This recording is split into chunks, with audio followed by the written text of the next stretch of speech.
আপনারা জানেন যে আমাদের লক্ষ লক্ষ তরুণ মুক্তিযোদ্ধারা ৭১ সালে যে যুদ্ধে ঝাঁপিয়ে পড়েছিল, সেই ঝাঁপিয়ে পড়া যুদ্ধে তাদের স্বপ্ন ছিল বাংলাদেশ রাষ্ট্রটাকে একদিন জনগণের রাষ্ট্র বানাবেন, যেই রাষ্ট্রটাতে পাকিস্তানি শাসক গোষ্ঠীদের মতো পূর্ব এবং পশ্চিমের কোনো বৈষম্য এবং অসাম্যতা থাকবে না, যেই রাষ্ট্রের ভিতরে পূর্ব এবং পশ্চিমের মতো আর্থিক এবং রাজনৈতিক বৈষম্য থাকবে না, যেই রাষ্ট্র কাঠামোর মধ্য দিয়ে ৭০-এর নির্বাচিত প্রতিনিধিদেরকে ক্ষমতা হস্তান্তর করতে না দিয়ে যে আকাঙ্ক্ষার ব্যত্যয় ঘটানো হয়েছে, সেই ব্যত্যয় যেন আর না ঘটে।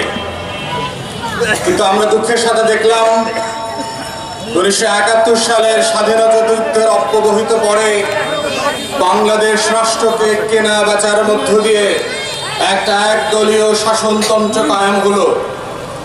যে বাংলাদেশ রাষ্ট্রটাতে ঘোষণাপত্রে বলে দেওয়া ছিল যে এই রাষ্ট্রের মালিক কোনো রাজবংশ হবে না, যেই রাষ্ট্রের মালিক কোনো রাজা বাদশাহ অথবা প্রজাদের সম্পর্কের ভিত্তিতে হবে না, যেই রাষ্ট্রের সম্পর্ক হবে জনগণের রাষ্ট্র আকারে এবং নাগরিকদের অধিকার আকারে।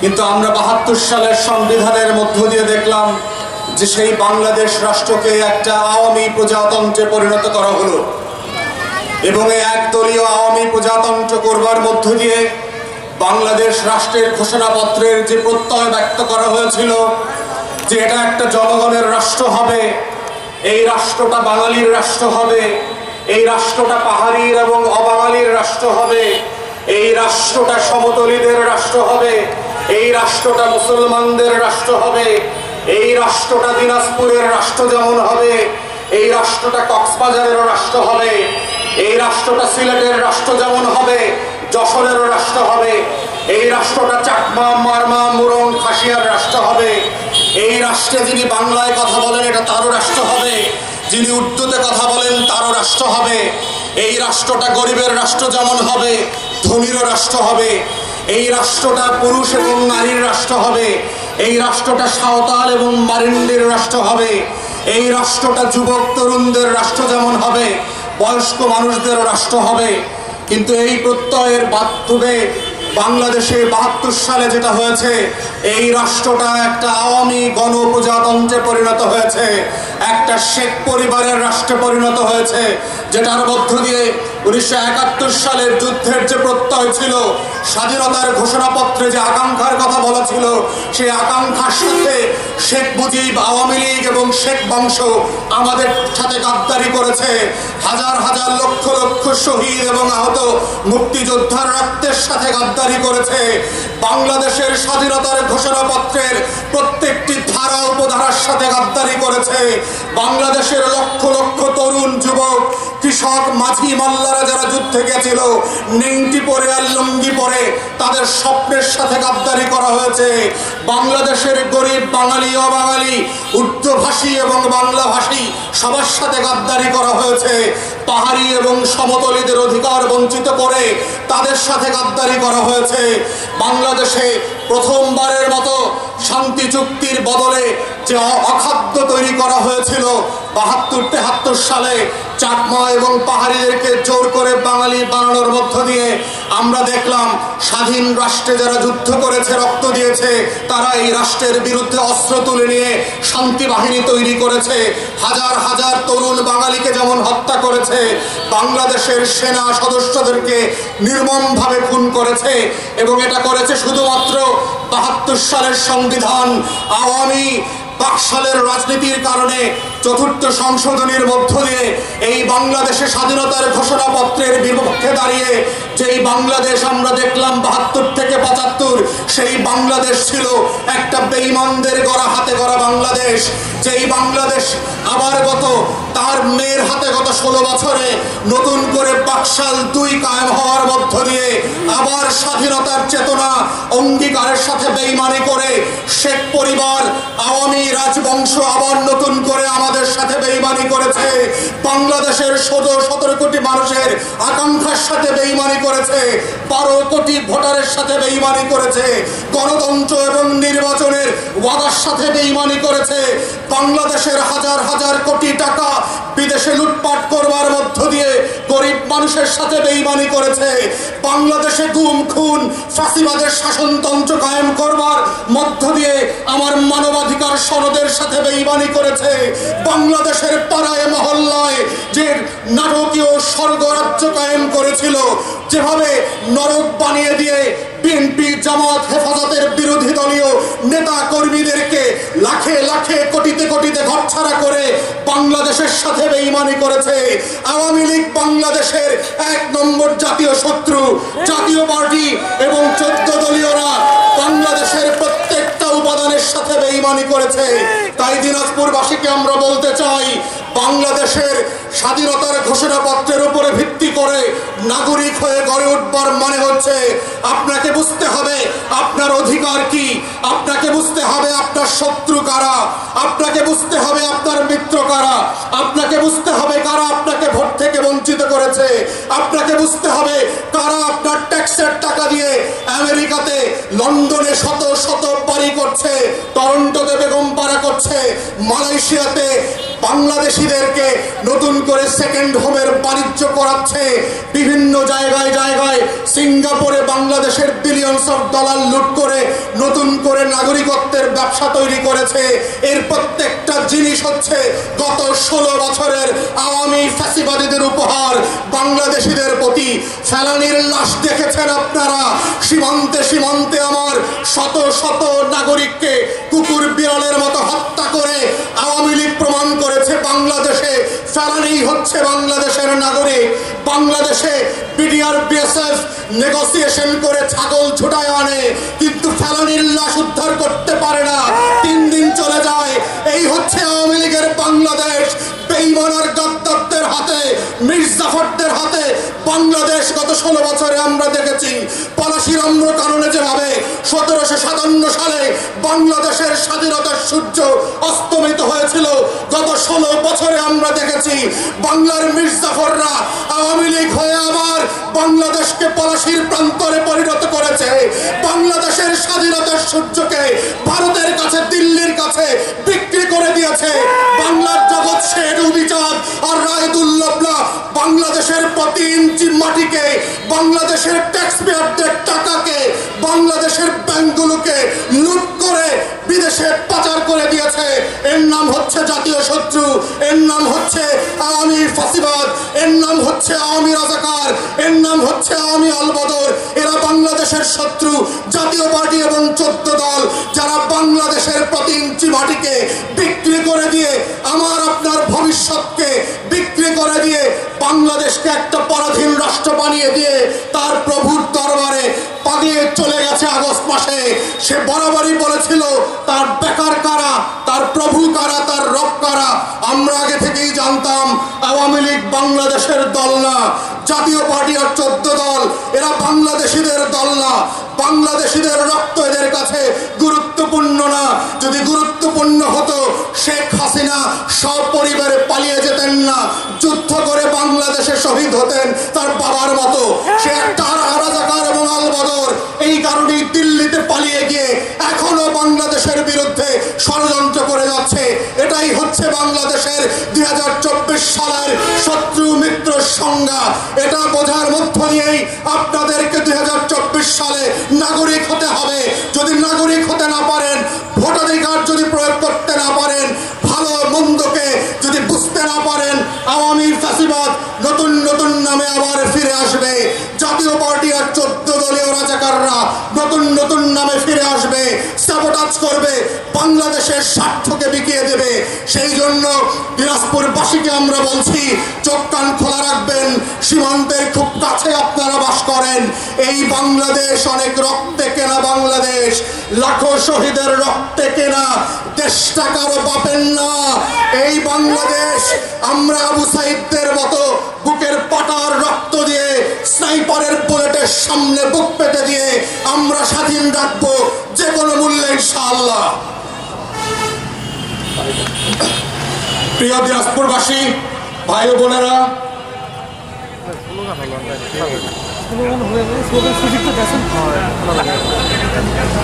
আপনারা জানেন আমরা মানচিত্রে দেখেছি দিনাজপুরের যে জেলার লেন্থ এক মাথা থেকে আর এক মাথার দূরত্ব প্রায় 150 কিলোমিটার।